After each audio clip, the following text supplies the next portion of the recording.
The limits of my language mean the limits of my world. So said Ludwig Wittgenstein. What does it mean if the vastness of human emotion and experience can only be expressed as mad, sad, or happy? What about shame, disappointment, wonder, awe, disgust, embarrassment, despair, contentment, boredom, anxiety, stress, love, overwhelm, surprise, and all of the other emotions and experiences that define what it means to be human, as written in Atlas of the Heart by Brené Brown. Hey there, Truth Seeker. Welcome to the Star Kittens community where we discuss 13 sign astrology. Are you in alignment with your divine design? Do you want to master the metaphysical reality? Open the doors of perception. Each planetary body is an archetype, a template, if you will, that helps us interpret human behavior and the world around us. The more awake and aware we are, the more synchronicity will show up in your life. Our focus today is the Sagittarius New Moon. We will spotlight and interpret the conjunction with the asteroids Pallas Athena and Lilith, and the opposition to the trans-Neptunians Hades and Kronos. Finally, the fixed star Sirius in Gemini has an important message for the star seeds and indigos incarnated on Earth at this time. To help us reach more souls with this important message, please like, share, and subscribe. There's a lot going on, so let's jump in.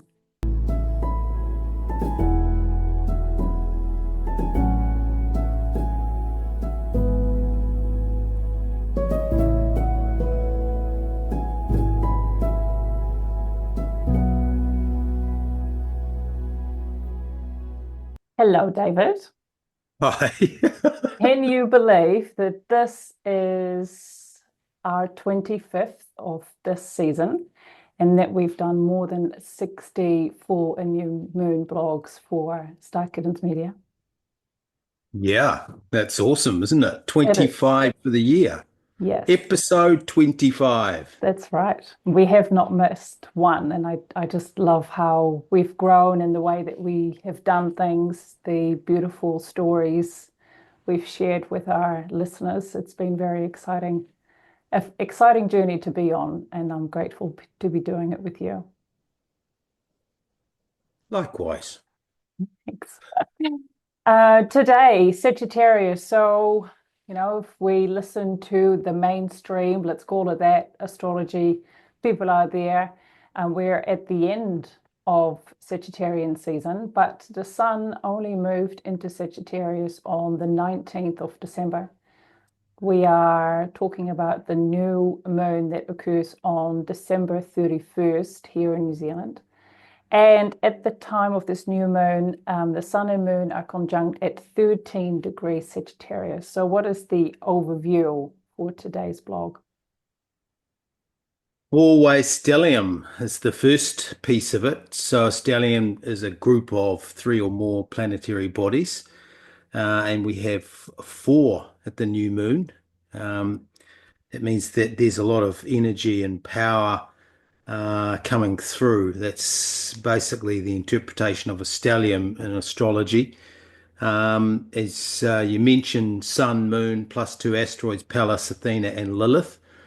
And opposite, we have the trans-Neptunian energies of Hades, Kronos with a K, Kronos, and the fixed star Sirius, all lined up in Gemini. So both sides we have stelliums. Of course, at the very basics, the sun-moon convergence, anytime there's a new moon, is really about darkness and light coming together. So therefore, polarity integration is what comes to mind, and head-heart coherence. So our heads and our hearts in alignment is the best way to take advantage of new moon energy. Sagittarius is what they call a mutable fire sign. Mutable means movement. So a mutable fire sign signals the end of a cycle. This is a time of regeneration, reflection, and move forward, which sounds a little counterintuitive given that it's a new moon and that it's a beginning as well. But think of it as a fire sign, as a bonfire of taking place, and out of the ashes emerges something new. Fire is regenerative in that sense. So a mutable fire or Sagittarius signals both the end and the beginning of a new cycle, but of course that what breaks those two cycles is the fire energy of regeneration. So it's a time of reflection, and absolutely whatever we gather in terms of thoughts and ideas and perceptions, we are to move forward. That's the message. The Sagittarius iconography is the centaur, the half man, the half horse. That's an image that is found in antiquity. It's found in the Greco-Roman, so the Greek and the Roman mythologies. It's also found in the Hindu mythology, so it's everywhere. I describe Sagittarius as grounded ambition. And if we think of the centaur and the Sagittarius symbol, the half man is shooting for the stars. He has an arrow, but the horse grounds him. So I call that grounded ambition. So yes, absolutely, under Sagittarian energy, the message is shoot for the stars, but also anchor to earth. So that's the horse and the man, the juxtaposition between the two. What you could call the practical application of ideas as opposed to airy-fairy pie in the sky ideas. Sagittarius reflects our highest intellectual pursuits, and it is the pinnacle of learning. Of course, Sagittarius and Gemini is where Hades, Kronos, and the fixed star Sirius are, and which is opposite the new moon. Gemini is the beginning point of the Sagittarian energy. We can't talk about Sagittarius until we consider Gemini. So Gemini is the basis or the foundation of Sagittarian philosophies and ideas. We always begin in Gemini and then we end up in Sagittarius. Culmination, Sagittarius is where our ideas culminate, where our philosophies and belief structures come together. And Sagittarian on a collective sense represents cultures and paradigms, and manifestos and movements as well, and it is where the best of thinking, whether it be through academic or scientific or even religious or mystical texts. It's really the arc, the absolute pinnacle of that thinking as Sagittarius, but of course it always begins in the Gemini energy of data collection and communication. The Pallas Athena energy, briefly, and we'll go into that a little bit more later, but Pallas is the strategist and she's the patron of the arts. Lilith archetype represents the repressed feminine, and it's a difficult archetype and quite challenging material to talk about. So I've set aside a specific section to talk about that later, but suffice to say at the moment that the Lilith archetype, the repressed feminine, it represents the masculine feminine schism in the war of the sexes that plays out both individually and collectively. But as I said, I'll touch more on that a little later. The context for this new moon is to think about our ideas, our philosophies, and our beliefs about powerful, influential women and the role of females in society. That female energy is coming through from the archetypes of Pallas Athena and Lilith, which sit either side of the sun and the moon. So there's a context there. And that context, when we think about the roles of influential women and the roles of females in society and the ideas, philosophies, and beliefs that exist that are the other side of that, of course, what we're talking about is the patriarchal structures and the paradigm of command and control. And, you know, it doesn't, you don't have to look far to see the patriarchal structures everywhere, but they're also crumbling. And what's going to replace them is a more balanced perspective and set of beliefs that's driving that. And that's part of the Sagittarian message here as well. I love that we use astrology for the kids, but I know that what we are about to talk about with this Sagittarius new moon, as I was just reflecting on our conversation earlier, it is such a privilege to be a mother with more awareness. So what we're about to talk about, I am now humbled to guide my children to have as big enough of a, how do you call it, a viewpoint, right? Not just this really small binoculars that they are looking through, but really opening that wide up for them to experience different cultures, different traditions, different languages, different way of viewing things.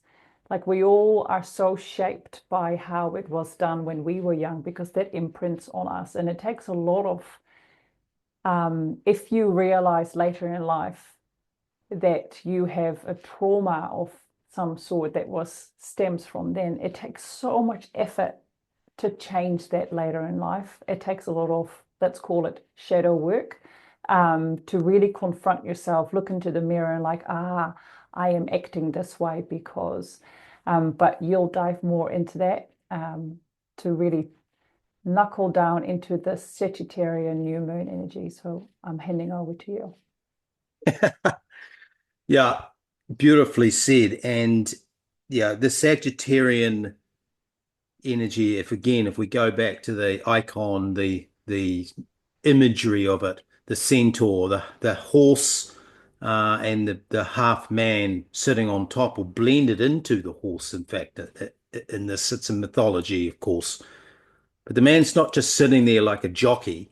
Um, he's aiming. He's got a bow and arrow, and he's aiming and he's looking skyward. So that is about expansion and expansion of the mind. And of course, the overseer or guardian.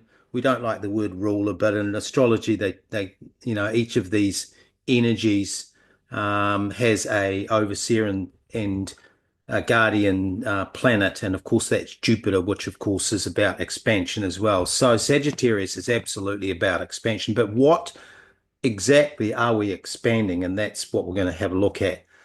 So I touched on in the beginning that Sagittarius is a fire sign, and that means action. Water signs are about introspection, air signs are about thinking and communication, and earth signs are about our bodies and our physical world, the physical reality. But fire is about action. So in listening to this and in preparing the messages here and interpreting this new moon, think of this as some guidance. Take what you will. It's a smorgasbord of ideas, but do something with them. The focus in Sagittarius is the structure of our beliefs, our personal and collective philosophies that guide our behavior. For example, the basic archetypes serve as templates and exemplars for human conduct. Some of those archetypes that are very common: warrior, lover, mentor, joker, and so on and so forth. They're everywhere, and they shape our reality, as you said before. You don't have to go far. We play games that have got those archetypes in them. Just a simple pack of cards has a joker and a king and a queen and an ace, and they are archetypes. So archetypes, which are templates or exemplars, as I said, of human conduct, is a big part of the Sagittarian energy, and I'll explain a little more about why and how I've arrived at that. But the key with Sagittarius, and of course this new moon with the energies opposite in Gemini, is to look at the other side as the anchor point. And the other side of the opposition, if you like, of Sagittarian energy is Gemini energy. So let's start there. And Gemini asks us within this new moon context, how did we learn? And how do we learn? From who do we learn? Or from what do we learn? So whether that be institutions, for example. And why do we accept the information that we receive? Sagittarius roaming, the horse, the lower part of the centaur, is about gathering experiences, and you mentioned that before. People will typically express the Sagittarian energy as, I want to go traveling, I want to experience the seven wonders, the pyramids, the varieties, the spice of life comes to mind as an expression. That's a very Sagittarian expression, by the way. But aside from the physical experiences, which we are picking up through our senses, of course, through the five senses of how we see and how we taste and smell and hear and touch. All of our experiences are filtered through the perceptions, the five senses. So therefore, we interpret our experiences through description, through labeling, through words, and we create our reality through a process starting from childhood, as he said, which is the Gemini energy, the very, let's call it the formative years, the first 10 years of our lives. We form a library of ideas, or a taxonomy would be the true term for it.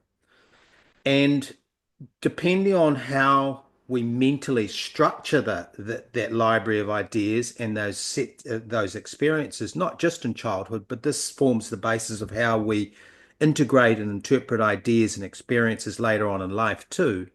If we have a chaotic library of ideas, then we will have a chaotic outlook, and it'll be difficult for us to interpret new experiences. In other words, what we will do is revert back to the earliest experiences we had, which in this case would be chaotic. But if we order our experiences in a very logical and easily accessible way through our memories, then that helps us when we're learning later on in life. So the Gemini experience of early childhood is foundational to the expansion of our ideas, represented by the archer sitting on top of the horse. So the horse wanders and the archer expands the ideas and experiences. But the bridge between the two is language, and it is description and labeling, and like I say, taxonomy. So we sort our personal library of experiences using language, and therefore the root of Sagittarius is Gemini, the house of communication and content. Our childhood experiences of education, whether they be formal and informal, play into how we express, relate to, and integrate the Sagittarian energy. Therefore, our experiences, our Gemini experiences, are the basis of our reality. The nuts and bolts of our knowledge are based on three principles. And this is really, some of you may be hearing this new for the first time. Some of you will be aware of this is how knowledge is built. But understanding this, the nuts and bolts of beliefs and understanding, starts with pretext, then context, then abstraction. Let me give you an example. As a child, you will learn perhaps about a chair. You'll start with one chair, which is, in this case, a pretext. To have some context for that chair, a teacher, a guide, or you may figure it out yourself, is that the chair goes with a table. So now you have a pretext, the chair, and now you have a context for that chair and table. And that's the very basis of learning. We can then abstract, which is the third aspect of learning. And by abstraction, we mean, so we have a chair and we have a table, but we have a glass table, or we have a wooden table, or we have a square table or a round table. So we've gone from a chair to a table to an abstraction of that idea and that context. We can add further flavor to that whole learning process by saying the round table was glass topped and there was a red chair, a blue chair, and a green chair. So I think you get the idea. The more access you have to the mechanics of learning and deconstructing how we learn, and then going back into that childhood experiences, the more you will understand how this arcs through to our Sagittarian ideas of expansion. Now, I did a little research, and this was quite fascinating as well about words. So words define our reality, but the awareness that we have is basically comes down to, as I mentioned, how we describe, how we identify, how we label, and how we categorize our experiences into our library of ideas. The average human uses just 2,000 to 3,000 words, and that accounts for 80% of our communication. Think about that for a moment. So this is peer-reviewed, this is empirical data, this has been very well researched, and it is incredible to understand that just 2,000 to 3,000 words makes up 80% of our communication, therefore how we describe and perceive our reality. The average active vocabulary in a human is about 20,000 words. So these are the words that some words we will use from time to time, but some words we will use over and over. But the 2,000 to 3,000 words that account for 80% of our communication come from our active vocabulary of 20,000 words, which means we only use about 10% of our awareness. On top of that, we have a passive library of words that we've heard, assimilated, absorbed during our formative years between usually 1 and 10, but we're unable to use those words or express those words with any confidence because we don't have a context for it. So if I go back to the idea of that we've just got a chair and we don't know how to link the chair to the table or the round table, the table and the chair and the blue chairs and the square table, for example, or the dinner table. So we have a whole bunch of words in our consciousness that we don't use, about 40,000 of them. An advanced conversation, so therefore the expansion of our ideas, Sagittarius, requires that we use about 8,000 words actively. That's 4 times what the average human is currently using to describe and define and interpret their perceptions and their reality. 8,000 words, 4 times more is required in the studies to engage in an advanced conversation. A basic conversation requires just 1,000 to 2,000 words. Shakespeare, who is seen as an exemplar of English and communication, required or used, and of course they've done a lot of research now using those machine learning and algorithmic data, that Shakespeare used 30,000 words actively. So he had a massive vocabulary, and therefore his ability to describe and expand his ideas, Sagittarius, was phenomenal. A university level education requires that we have 10,000 words in active use. That's 5 times that which an average human is using today. And just to be clear, this is any language at all, not just English. Language and communication give us confidence. The more active words we have, so this is the Gemini energy, the more active words we have, the larger our neural connections and our neural networks, which in turn activates our what's called the reticular awareness or reticular system, which sits at the top of the spine. So all experiences in the physical world, they come up the spine and go to the brain to be interpreted, to be filed away, if you like. So the activation of the reticular system, which sits at the top of the spine, that regulates arousal. And this is the function. Arousal in this context is how awake and aware we are. So you can see that the more words we have access to, the bigger our neural networks, the more awareness we create, the more we can expand. So this is how Gemini and Sagittarius work hand in hand.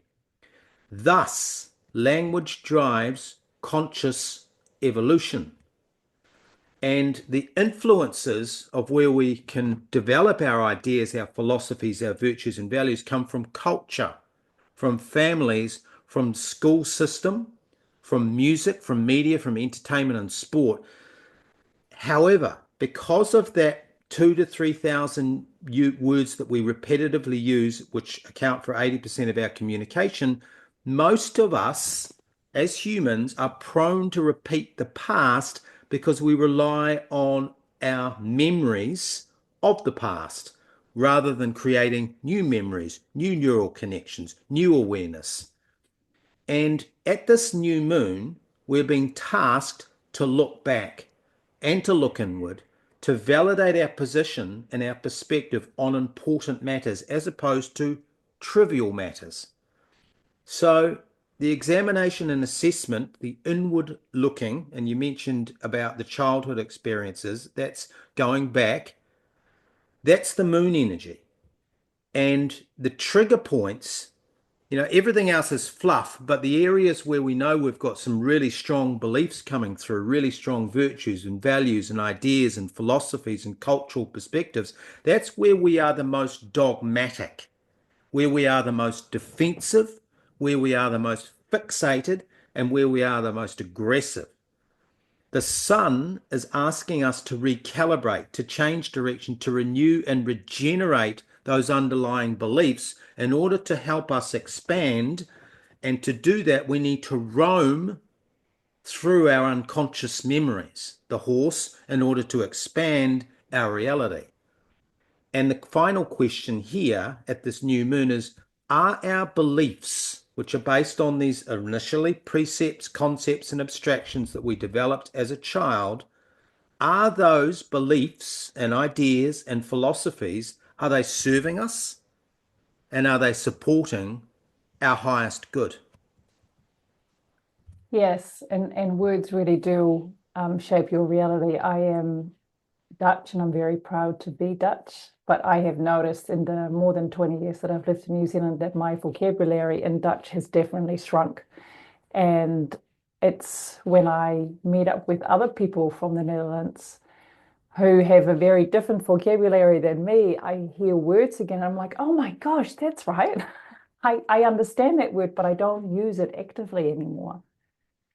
So just to tie back to Brene Brown that we mentioned in the opening statement, I love her work. She does amazing work on shame and vulnerability, and I have several of her books, but the one where she really talks about emotions is called Atlas of the Heart. And in the beginning of that, she talks about they did an experiment where they interviewed over 7,000 participants. And they asked which emotions they can confidently name. So when you're going through that emotion, you can actually say, yes, I am feeling whatever it is. And the average number of these emotions that people could name, this is 7,000 people, there were only 3. And they were happy, sad, and angry. Now, as a mother of 2 young children, if my children can only say, oh, I'm feeling sad, but they're actually feeling hopeless, then I cannot support them, right? Being sad, you could do, you wrap them up in a blanket, but if they're feeling hopeless, then hopefully as a parent or a guardian, you are able to support them in a different way. But if they don't learn those emotions properly, then they can't have that proper communication with the rest of the world. And so that's why I think, having this topic now where there is division and there's a lot of chaos on the planet, if we're really going inwards and going, this is an emotion, but I can't quite put my finger on it. If you can't put your finger on it, if you can't verbalize what you are going through, then the people around you cannot support you. And so, if you resonate with Brene Brown, or I'm sure there are many other people talking about this, deep dive into it, see how you can expand your own horizons and probably relearn the things that you were taught in your childhood, as in Gemini world in your life.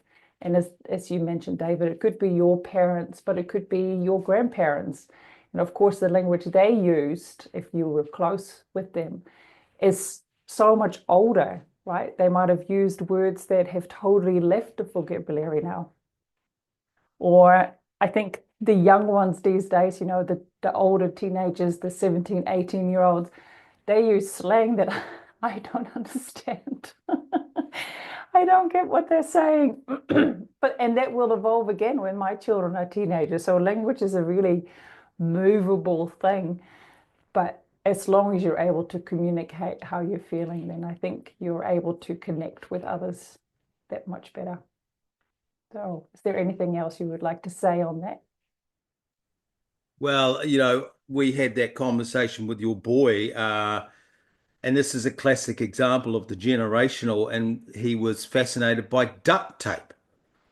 And I said that it's duct, as in D-U-C-T, duct, because it comes from ducting or the electrical world, where they used to wrap up, you know, wires and pipes and things with this ducting tape.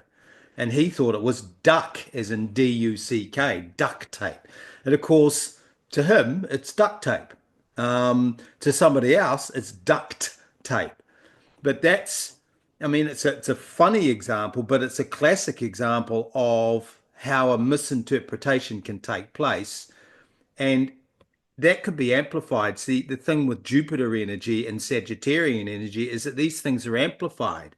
So if you take, that's just one word, but if you take a whole belief system and it is misinterpreted by two different parties or collectives or tribes, and that is amplified and pushed out into the world, you get all sorts of distortions and chaos. So that's what I would add to that. I mean, there are so many examples of that. Maybe you could put some in the comments below. We'd love to hear some of those classic cross-cultural and cross-generational misinterpretations around words, because it's a bit of a laugh, but it's also, potentially quite serious as well. So that's why we're talking about it. Yes, English.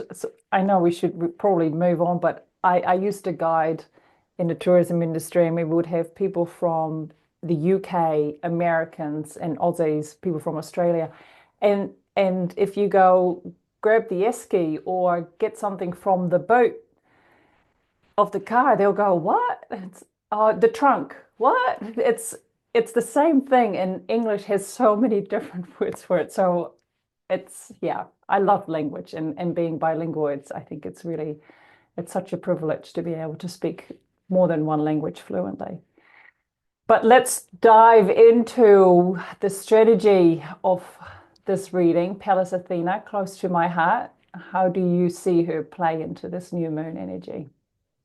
Pallas Athena is fascinating to talk about, and many 12 sign astrologers will not be talking about, or any astrologers won't be talking about Pallas Athena, but certainly the 12 signs, because Pallas Athena is not generally in the language, and yet she's really important. She plays a massive role here at this new moon, as does Lilith. So let's have a look at Pallas Athena. Minerva in the Roman pantheon, Pallas Athena in the Greek, and anyone who knows a little of the history, they call it the Greco-Roman pantheons, but they were two sets of philosophies and beliefs, and there was some merging and mixing of the two between the Greeks and the Romans. But Pallas Athena in the Greeks, and Minerva in the Roman. But we'll stick to the name Pallas Athena. Basically, she was as the stories go, she was highly regarded and revered, a female deity.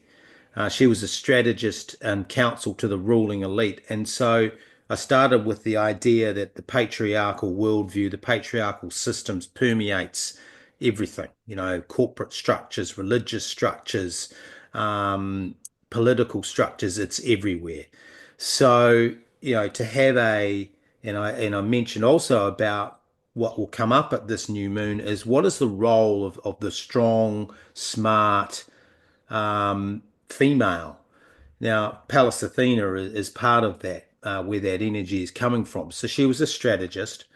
She was a whole brain thinker. And whole brain thinking, basically what that means is that she had the ability to easily and seamlessly pivot between the detail of Gemini and the big picture of Sagittarius. So the left and the right brain, or hemispheres of the brain.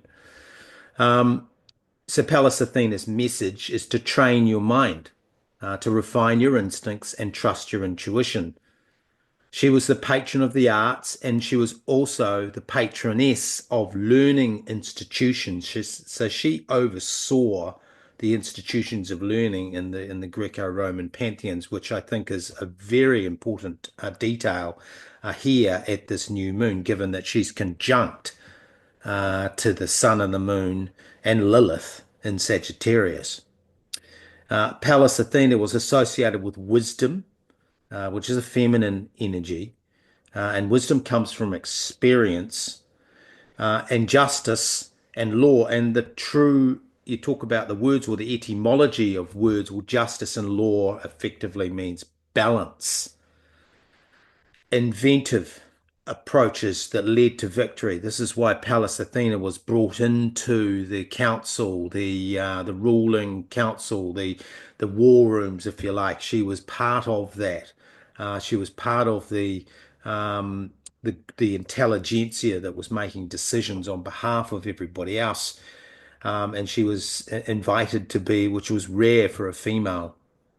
So she broke the glass ceiling, absolutely. But there's no, when you talk about strategic warfare, I mean, of course, the Roman pantheon or the Roman history is littered with physical hot wars, conquering a very male, patriarchal way to move through life. But today, there is a massive battle over consciousness, and there is a war taking place over the hearts and minds of humanity, the soul of humanity. I'd have to say that, therefore, Pallas Athena is the inner warrior, and as opposed to the external warrior energy of Mars, expanding our active vocabulary as part of dealing with the changing of the times and unlearning and relearning. If she was the patron of the learning institution, sometimes we have to unlearn and relearn. The spirit animal associated with Pallas Athena is the owl. I need to say nothing more about the owl. It's self-explanatory. She was also connected to and linked to and corresponded with the head of Medusa. And the head of Medusa is an icon or a picture, a head with hair, braids, and in the hair or the braids end in 12 snakes. And the snakes represent, of course, in mythology, feminine wisdom and enlightenment. So the Medusa had a head of hair ending in 12 snakes, and this apparently in the stories was given to Pallas Athena in recognition of her wisdom. But what it also means on a psychological level is the reclamation of female agency and empowerment in a male-dominated society or structure or environment. And Pallas Athena is the template for that. I mentioned about breaking the glass ceiling. Medusa in Jungian psychology also represents, and this is where we go really deep, but important as well, the paralyzing effect that a disintegrated anima has in the male psyche. So the anima means the unconscious feminine psychological qualities that a man possesses and carries in his unconsciousness. Pallas Athena in a male chart is the focal point or the house where that disintegrated anima, in other words, the man is operating as deeply polarized to the masculine, and he has very little connection to his feminine unconsciousness and intuition. He has very little connection to his right brain. So that's the anima as the female imagery that a man carries in his consciousness, or in his psyche rather. Pallas Athena activates in the male's chart where that is most likely to be manifesting. So it's a very important archetype and astrological reference when doing interpretations one-on-one, that is. This is where a Pallas Athena in a man's chart, if he's not aware of it, of his disintegrated anima, and there's plenty of men who don't operate emotionally, they lack emotional intelligence. Therefore, they've got a blind spot to their feminine intuition and instincts. Now, Pallas Athena, as I said, an interpretation on an individual level, a chart level, brings that to the surface, and it pinpoints exactly where that polarization or that lack of integration is likely to be manifesting for a man. So, of course, that's a entree to, if you don't know where Pallas Athena is, especially if you're a guy listening to this, hit us up for a chart. Buy us a coffee and we'll send you a chart. The archetype of Pallas Athena connects the conscious ego of Mercury. So the archetype of the conscious ego in astrology is Mercury to the unconscious self, which is the moon, and Lilith, which plays a role in a male's spiritual and emotional development. So all three of those energies work together. The male ego or the conscious ego of Mercury, and the moon, the unconsciousness, the feminine unconsciousness that exists in all of us, but in this context for men. And Lilith is part of that bridge to whole brain thinking from a masculine perspective. And that plays a role in our emotional intelligence and emotional development. Medusa also is the bridge or pathway between the left and right brain. This is where the integration or the idea or the concept of integrating passive energies of the feminine and the active energies of the masculine within a male psyche. Again, I'm talking about the male perspective only at this point, and the distortion of this energy, this Medusa energy, this lack of integration is patriarchal dominance. This is where it's coming from, which effectively means at an individual and a collective level that a man is out of touch with his inner feminine template and inner energies. And what that leads to in manifestation, both, as I say, individually and collectively, is a subjugation and a discrediting of the moon's subconscious energies. In other words, an invalidation of the creative aspects and the intuitive and instinctive aspects of living and operating and experiencing. That gets shut off in a man who is not operating with this full Pallas Athena Medusa energy integrated into their reality. So the manifestation of Lilith, and this is a segue into the next piece, is a distorted feminine expression in men. And I'll touch on that and build on that more in the next piece. Very male focused at the moment, aren't we? Before I give it back to you, David. So we speak about the asteroid Lilith. So it's a actual object that is in our night sky. Whereas you might have heard other astrologers talk about the black moon Lilith. This is a fictional thing in the chart. We don't talk about that one. This is an asteroid Lilith. So that will be in the same space at this new moon as the moon, sun, and Pallas Athena. So for those people listening, the asteroid Lilith at the new moon is at 12 degrees Sagittarius. So what else would you like to talk about? Yeah, and very important distinction that you made there. I mean, the archetype Lilith, or the first studies into Lilith as an archetype, i.e., where the connection to the anima in men, which is that female template that men hold unconsciously that we hold of females, was first studied by Carl Gustav Jung. So this has been around since the 1920s and is actually a big part of psychotherapy. So, just to be clear, yeah, as you've just said, and to reinforce that, this is the asteroid Lilith that we're talking about, and she moves around the constellations just like all the other planetary bodies, but she's very active at this new moon. And, just picking up on why have I been focusing on the male psyche is because the Sagittarian energy is what we're combating as patriarchal systems. and the patriarchal systems that are based on a belief structure that has been distorted.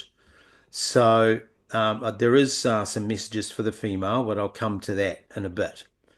So the Lilith asteroid, and I've touched on it before. This is the archetype of a disintegrated anima.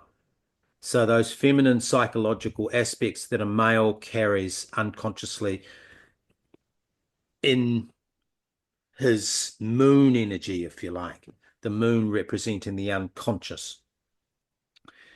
The image of a woman.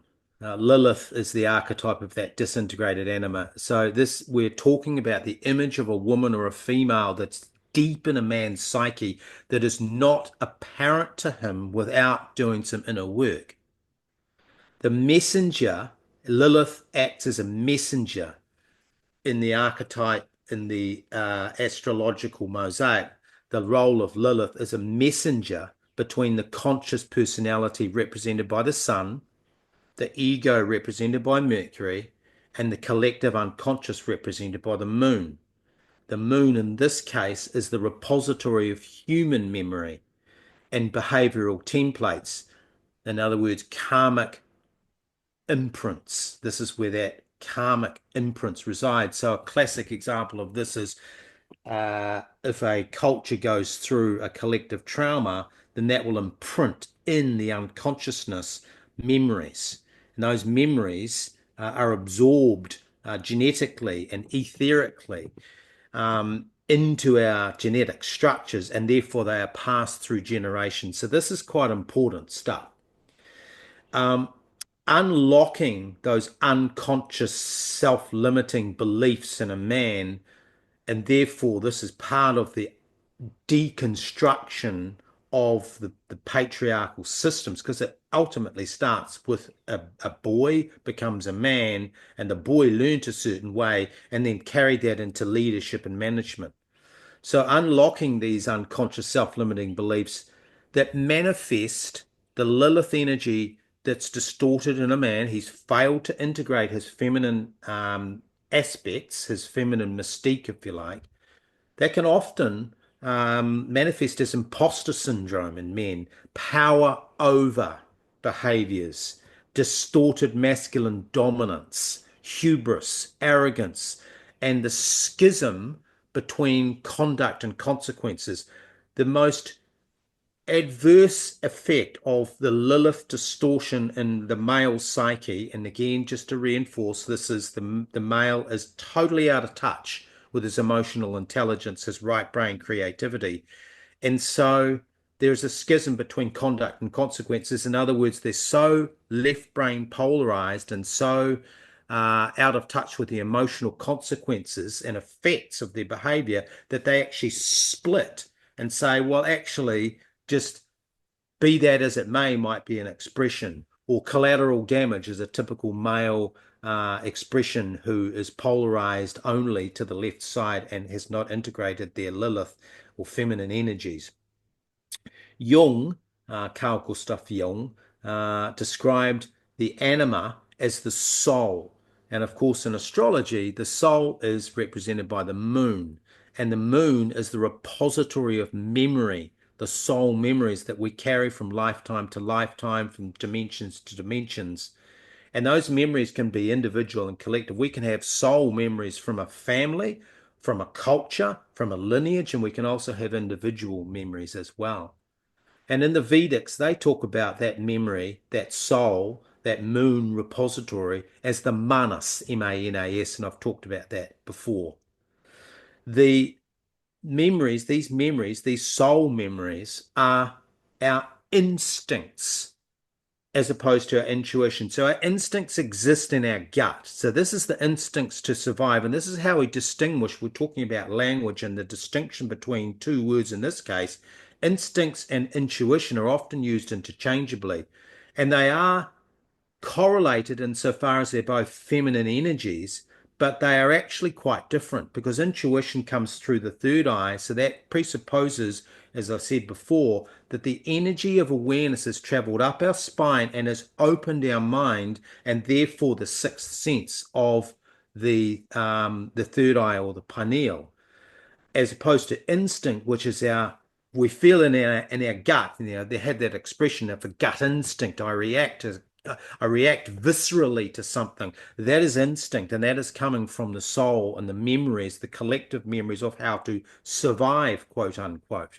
But these days, survival is not often about a tiger or a saber-toothed tiger wanting to eat us. It's actually about protecting our beliefs. The survival, the war of over consciousness is very much about this tribe believes this, and this tribe or group or lineage or culture believes that. This group believes this group believes that, and they will do anything and everything instinctively to protect their beliefs. So that's a very important distinction. So the anima or the soul is relating to instincts rather than intuition. Intuition is a refined process, more a Sagittarian process rather than a Gemini process. So the Lilith distortion for men is likely to manifest in a man who's polarized. In other words, they have not integrated their feminine mystique. They've polarized these archetypes of and fantasies about being a hero, a protector, a warrior, an overlord, a king, and a master. These are unrefined masculine expressions of the anima. So this is all tied up in a Lilith asteroid. Very important content when we're thinking about the moon and going inwards to childhood to understand where some of this has begun. Well, this is actually part of the key to unlocking this and to evolving and expanding our consciousness, which is the Sagittarian energy. Anima relates to our personal conduct, and I touched on that before about the schism between, if you're not in touch with your emotions, you can be a heartless individual and disconnected from what you did, and that's not a good place to be. So anima relates therefore to personal conduct. It also relates to our value systems, our virtues, and our ideals, which is the basis of Sagittarian expression and expansion. Lilith, and speaking to men, firstly, is where we have an unbalanced ego and personality expression. We are polarized to the left brain orientation. We are stuck emotionally. We are regressed. We have an infantile perspective on important matters of connection, collaboration, and community and relationships. Lilith in men, when distorted, is manifesting individually and collectively as men who are angry, who are full of rage, who want to dominate, who want to warmonger, who want to conquer, who want to use force, who are over expanding, who are passive aggressive and overly submissive as well. The way for men to integrate their anima and their femininity is to accept their eros, which is another archetype, and that's for another time. But basically, the desire for connection, true soul-to-soul connection with someone else. It doesn't necessarily have to be a female, but it has to be someone who personifies the female energy. But the desire for connection, which goes beyond lust and sex, by the way. So the way for men to integrate truly is through relationship and unification with the feminine polarity. For women, the distorted anima or Lilith archetype represents the unconscious feminine traits and potentials that you as females carry within you that are based on memories. So we think about cultural, especially for women, cultural ideas coming through of being seen but not heard, of working in the kitchen, of doing the cleaning. Those are cultural references and images and archetypes that get passed down the ages. So that's an example of that. So a distorted anima or Lilith archetype is that unconscious feminine traits or potentials of just behaving that way because it's the thing to do. When functioning well on the positive side, Lilith for females manifests as self-love, as self-nurturing, as creativity, as inspiration, and as empathy. When dysfunctional in women, Lilith manifests as projection of fears, of anxieties, and also within relationships, it manifests as conflict. So I've talked to the male dysfunction and the female dysfunction and provided some pretty deep insight into the Lilith archetype, which, as I said at the beginning, and as we touched on, this is being extracted from psychotherapy, which was really the fathers of that were Freud and Jung.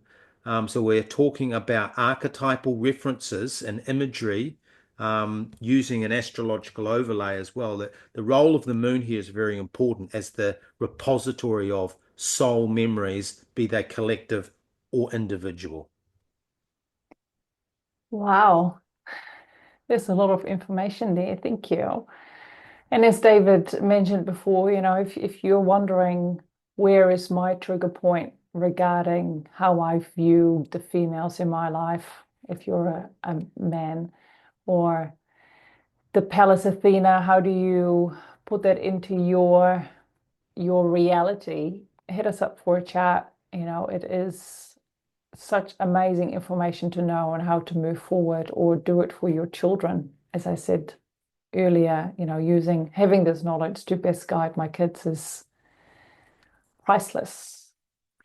We're going to jump to the other side of the chart now. So we are truly going to talk about the Gemini energy so the fixed star Sirius, that fixed means that it's always in Gemini. So it sits at 13 degrees Gemini. And then Hades and Kronos are sitting very close together in there as well. What would you like to talk about? As we said right at the beginning, you can't talk about Sagittarius without talking about Gemini, and they're so important to link the two because it's a virtuous circle. Learning, relearning, unlearning, it's just going around and around.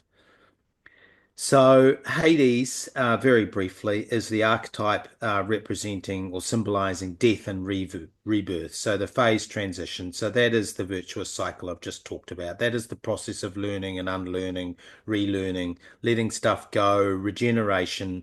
I mentioned at the beginning about the fire and the bonfire, and fire is regenerative, and from the ashes rises something new. Well, that's represented by the Hades energy sitting in Gemini, which is opposite this new moon. Very appropriate. Effectively, Hades is signaling to us dissolve outdated virtues, values, and beliefs that are rooted in childhood and cultural influences as well. But there are others too, like media, sports stars, role models, idols that we've had as kids. Sometimes they can be the personification of a set of values or virtues that we hold dear. Maybe time to look at some of those. The basic archetypes, like maiden, like lover, like jester, like magician, they're actually effectively control systems because of the lack of awareness of what else is out there. If you are just playing with those cards and they are descriptions of behavior, ultimately is what we're talking about, and you're only using 2,000 to 3,000 words to describe your reality, that's effectively those archetypes, like maiden, lover, jester, magician, king, queen, they are effectively controlling your reality. So Hades is saying, time to put some of that on the bonfire and burn it up and start again. And pick up the ashes, and like the phoenix rising from the ashes. Hades is the consciousness to look at, or the awareness, what the pathway of that Hades process of regeneration is, to go back to our lessons in learning as childhood, i.e., that's why it's in Gemini. That's the signal. It's saying go back to how you learned, what lessons you learned in those first 10 years, particularly because they are booming through time and they are cycling through your life unconsciously. Ask yourself, where are we operating out of duty and obligation to ideals? Where are we pandering to philosophies? Where are we stuck with rules, with dogma? A lot of that is to do with beliefs. Some of that comes through institutions, religions, but also cultures as well. So Hades is all about that regenerative process of death and rebirth and phase transition, is what I call that. Kronos, the archetype of leadership versus management. Very topical. Lots and lots of people got lots and lots of views about what's leadership and what's management. My opinion is that they are different. They require different skills, different competencies. Leadership is more intuitive, it is more integrated, it's more requires emotional intelligence, whereas management you can get away with simply being left brain dominant. So Kronos is that archetype of leadership and management. So that's been brought through in Gemini. And leaders collaborate and they use consensus and groundswell and crowdsource ideas as opposed to management, which can tend to be command and control, pyramid structures dominated by ideologies, a man at the top, typically, who's all seeing and all powerful, and you better not defy him. But it can also, of course, be a really a masculine polarized female can also come into that Kronos archetype. And the star Sirius, the last part of that stellium, that grouping of three that's sitting there in Gemini, that's opposite the new moon. Star Sirius has a message, and it is this. It's a call to the Starseed Collective and the Sirius B soul family, and you know who you are. The activation of indigo energies is happening. The Ascended Master and Christos templates are coming through. Those who are following the timeline bifurcations will understand that there's a Christos or crystalline timeline that's coming into being. So the star Sirius is there's a call out coming. You are being called by the Sirius star family, the soul family, to align with your divine design. The time has come. The time has come. That's the message coming through from Sirius. That's beautiful. Thank you. It rings true to my soul since Star Sirius is conjunct my moon. Love that. So we were not anticipating that this one would take as long as it has. If you are still listening, thank you so much for opening up, right? You are opening up your horizon by learning new things. So very topical for this new moon energy in Sagittarius. How shall we bring this all together, David? Yeah, this is a Sagittarian Gemini new moon. So, yep, it's there's a lot of information, but that's very consistent with what happens with Gemini and Sagittarius. And if we go back to the idea that most of us humans are only using 2 to 3,000 words, and we're only using about 10% of our awareness, then perhaps if you've been triggered by the length of this, perhaps it's a little message to take a look at that Gemini root of your worldview. And that's certainly what's going on at this new moon. There's a challenge. Sometimes these moons, these astrological configurations, they challenge us, and this is certainly one of those. And I know I was challenged when I was thinking about putting this together and what messages to bring through. Like you say, Sana, I didn't think it would take so long, but that was naive of me. And so I just speak from the heart and I'm bringing through what I feel has to be communicated.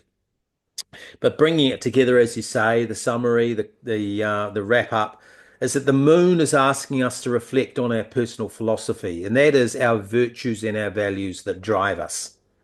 Sagittarius provides us with a context for that introspection, that inward view, and that context for reflection is to look at their lessons and learning. How did we learn? Who did we learn from? What did we learn? And why do we trust that information? Even this information here, validate it, go and kick it around and test it and That's Sagittarian energy. Consider the words and language. 2,000 words covers 80% of most humans' communication and connection with others. A university education requires to be more than a Caesar's degrees, requires 10,000, 5 times the active use of words that the average human being is using. That's really limiting, by the way. I'm just astounded by those numbers. 10% of our active vocabulary. Therefore, we are limiting our neural pathways and neural development, and we may be relying on outdated neural networks, which might not be serving us anymore. See, life's moving really quickly, and there's a lot of things that were once true that aren't true anymore. Consciousness is affected by how we describe, define, and label our experiences. If we think about the horse, the roaming of experiences, the gathering of experiences, but ultimately, let's be clear, those experiences are coming through our five senses. You see, we don't need to roam this earth to open our intuition. We can do that through the prana, through meditation and mindfulness. You don't have to go anywhere to connect with the intuition and the divine messages that come through the third eye. So this is really about the physical experiences of roaming the horse. And then it's about how we label, identify, categorize, and arrange those experiences in our library of knowledge in order to then relate to the world. Sagittarius is about making meaning of life's experiences. The sun is about looking outward at the mirror of our manifestations. So look around you, because whatever is in your life is reflecting your mindset and therefore your beliefs. Pallas Athena is about being strategic in our communications, mindful and present to our behavior, our conduct, and the consequences of that. The Lilith archetype is about the disintegrated anima in men, particularly where men, the patriarchal, are out of touch with and I'll say our as part of the masculine, we are out of touch with our feminine instincts and intuition. For the female, the Lilith disintegration is where we are in conflict in relationships, particularly, and we are projecting our fears and anxieties, females. The polarization of Lilith to the masculine archetypes of hero, warrior, protector, overlord, king, and master are all very ineffective archetypes to be addressing the complexity of life in this global village, which is becoming incredibly difficult to negotiate. We need new archetypes. We need to move beyond those basic archetypes of hero and warrior, protector, overlord, king, and master. Men, this is a tough new moon for us. It's about reflection and regeneration. It's about a mea culpa, about our anima and how integrated we are to the feminine. And for the females, it is about nurturing and self-love and empathy and relationship. The anima is our inner image and template of the feminine, drawn from the collective unconsciousness, i.e., the moon, the memories, the karmic imprints. And it is refined through our childhood learnings and lessons, and it is reinforced by culture, by sport, by family, by idols, by role models that personify that which we think is worth valuing. The strong man, the person who runs, 10,000 kilometers, or is it the nurturing father who is in touch with his feminine and loves his kids and his wife just the same? Yes, here is two new archetypes and breaking traditions. It's the time of year where a lot of the people on the globe are celebrating. Do it differently. My childhood, we didn't do, it was in Europe, so it was very different to how a lot of people, not everyone, but a lot of people in New Zealand are celebrating it. We are going to have a beautiful meal, but it will be just a normal meal. Yes, there are presents, but there is not the bike, the Xbox, the PlayStation, and the whatever else is on the wish list. It's useful things that my children will, well, they need slash want. But if this doesn't gel with you, if you feel it is such an obligation to invite the whole family over at this time of year, then do it differently. Broaden your horizons and make your own tradition slash archetype for this person that you are now. Be nourishing to yourself and for the people around you. Be kind, really. Just be kind. Imagine if we're all kind to one another. What a better planet this would be. I've enjoyed this conversation. I love talking about language. You love talking about language. I find your use of words is inspirational. I hope that in the years we've known each other, that my vocabulary has grown as well. If this has resonated with you and if you would like to find out more about us, please check out our YouTube channel. If you're listening on Spotify or Apple Podcast, we have lots of videos there. If you prefer to listen on the road or on the go, you can find us on the podcasts that I just mentioned. Hit us up for a chat or a natal reading. It can be life-changing when you get in touch with the divine design for your lifetime. And we really see that 13th sign astrology is one of the ways to get that insight. Have you got any parting messages, David, for our audience for 2024? Have a fantastic festive season, whatever it is that you do. And yeah, as the year wraps up, and thank you to all of our listeners, those that have subscribed, those that have partaken in the conversations, those that have commented, those that have shared our content. We love you and we appreciate you, and we're going to keep doing this. It's a passion for us, and touching as many people as we can, but that is about building a community, and that involves you listening and you watching as well, spreading the message. So it is.